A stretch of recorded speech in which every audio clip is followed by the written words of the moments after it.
আমি আসসালামু আলাইকুম। আমি রাজশাহী শিল্পী কল্যাণ সংস্থার সাধারণ সম্পাদক।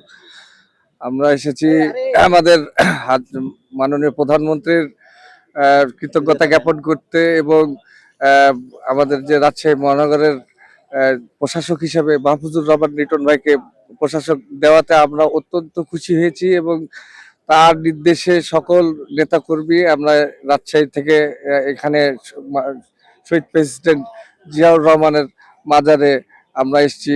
আমরা খুব আনন্দিত। আমরা রাজশাহীতে এরকম একজন মেয়র পেয়ে প্রশাসকের দায়িত্ব যাকে দেওয়া হয়েছে মাহফুজুর লিটন ভাই, তাকে পেয়ে আমরা খুবই উচ্ছ্বসিত এবং আমরা মানে কৃতজ্ঞতা প্রকাশ করে শেষ করতে পারবো না। ধন্যবাদ এবং কৃতজ্ঞতা মাননীয় প্রধানমন্ত্রী জনাব তারেক রহমান স্যারকে। এই বলে আমি আমার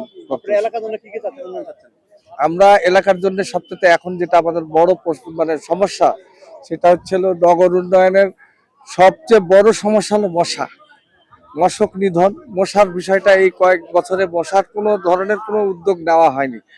মশক নিধন এবং রাস্তাঘাট যে মানে আবর্জনা ড্রেনেজ প্রকল্প, ড্রেন পরিষ্কার, এইগুলা একবারে টোটাল স্টপ হয়ে আছে। মানে এই বিগত 2 বছর ধরে কোনো কাজই হয়নি সোজা কথা। মানে নগরে এই ধরনের পরিষ্কার পরিচ্ছন্নতা এবং মশার কোনো উদ্যোগই নেওয়া হয়নি, যা এখন আমরা রিটন ভাইয়ের কাছ থেকে এটা আশা করছি যে সবার আগে এই কাজগুলো করবে, তারপরে আমাদের অন্যান্য উন্নয়নগুলো করবে।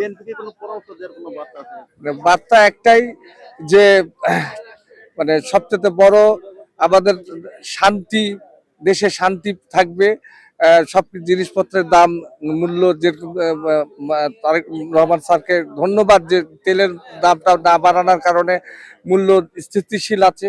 এটা এই ধরনের শান্তিপ্রিয় ভাবে আমরা তা বসবাস করতে পারবো, এইটাই আমাদের চাওয়া। জি, আমার নাম রুবেল খন্দকার। আমি রাজশাহী শিল্পী সংস্থার সেক্রেটারি। ধন্যবাদ।